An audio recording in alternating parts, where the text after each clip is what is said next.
Inessential Woman by Elizabeth Spelman challenges the common belief in feminism that race and class are integral to gender, arguing that attention to these issues is a requirement of the concept of gender itself.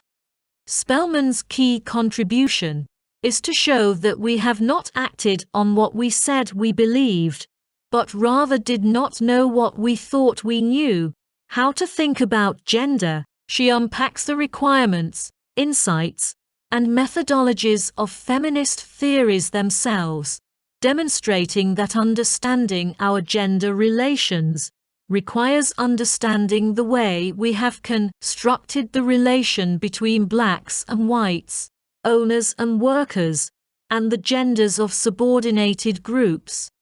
The book's impact comes not from its familiarity, but from its excellence in content. It encourages white, middle-class feminists to inquire into their knowledge and actions, showing that understanding gender relations requires understanding the constructions of race and gender. Spelman also raises questions about the influence of Plato in some versions of feminism. The book's third chapter on Simone de Beauvoir demonstrates that holding race and class constant to isolate gender oppression misunderstands the nature of gender and reinforces the privilege of white middle-class women. Spelman discusses the role of early childhood experiences in shaping gender identity and hierarchy. She argues that gender is a social construction, and early childhood experiences are crucial for this construction. Spelman contends that in a racist society, children must learn that the rules of domination and subordination are different in relation to white and black women. Racism is embedded in the original learning of gender, not extrapolated from it. To fully understand the importance of early childhood experiences in learning gender identity and hierarchy, more research is needed to understand the mechanisms of this learning, including issues of sequence, language, and consciousness. Spelman also argues that gender cannot be constructed independently of race, due to the nature of racism in America. She provides glimpses of how the gender of both blacks and whites is shaped by racism, and how racism is interpenetrated by sexism. Despite her persuasive argument that race must be integral to gender, Spelman does not provide specific answers to questions about how women of color view issues like violence against women and reproductive rights.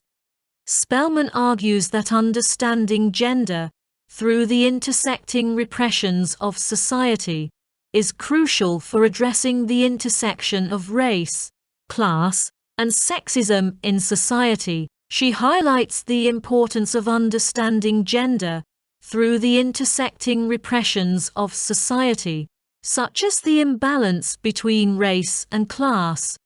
Wendell Berry has explored the harms of racism, including how it shapes both blacks and whites' experiences of sexuality. The movie Working Girl offers an effective picture of the differences between the way gender is constructed for upper-middle-class professional women and for the working girls who are their secretaries. However, the gentle challenge it poses to the interpenetrating oppression of gender and class is offered in the context of reinforcing one of the linchpins of patriarchy, the upper class Prince Charming hero, without whom all the heroine's efforts would have failed.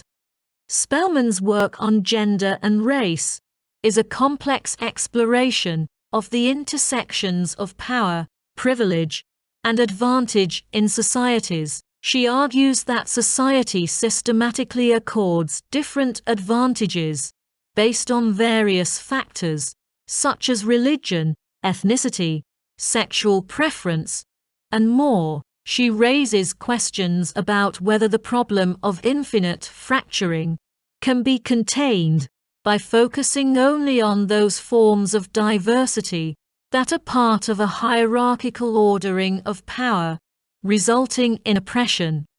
The concept of who counts as white or of color is contested, with some Jewish women claiming they are not white. Gloria Anzalduo suggests that this self-categorization does not necessarily mean that Jewish women are women of color.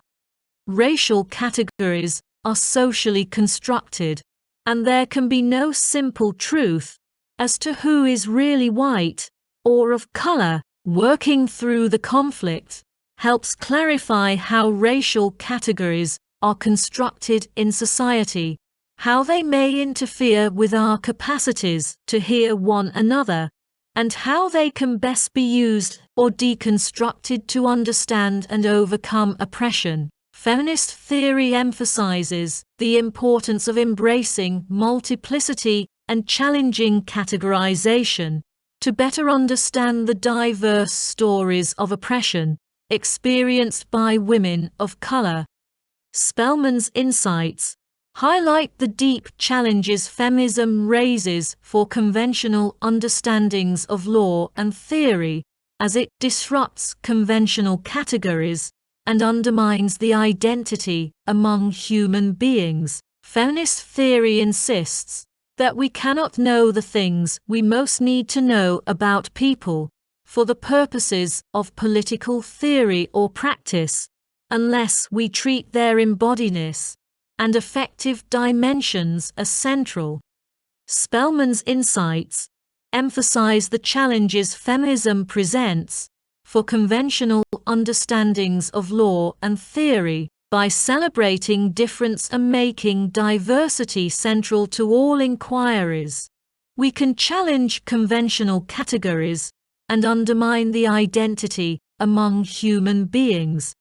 The infinite regress of specificity in legal and political theorists raises questions about the foundation for shared rights and the common ground for characterizations of people as bearers of rights. Feminist theory demands making particularity, context, and diversity central, being wary of generalization, paying attention to a multiplicity of voices and perspectives, without assuming they fit into any preconceived category, and expecting disruption of categories linked to privilege. In practice, the impact of diversity can lead to groups of feminists fracturing along intersecting oppressions, such as race, sexual orientation, language, and class. However, genuine solidarity remains a real possibility.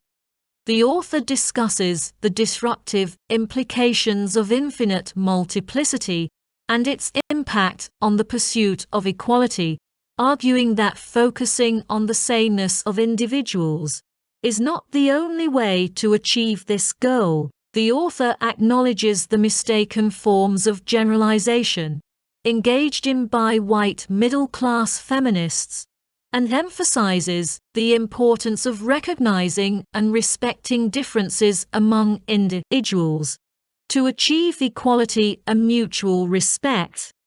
Multiplicity is crucial in communication and collective agreement, as our models of agreement are based on the unity of reason. However, recognizing and allowing for the effective dimension of communication can jar the theoretical basis for unity necessary for deliberation and let loose the anger of those excluded. This problem is even more acute for adjudication, where the norms of impartiality and universality are at their strongest.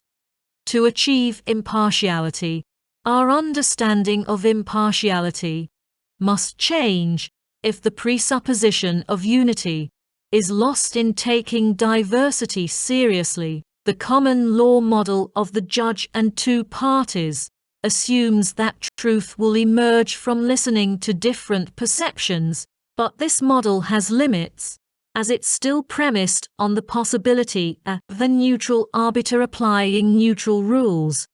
The embrace of multiplicity presents pressing problems in both the long and short terms. In the long term, a new unity may emerge that incorporates diversity, embodied, and affect.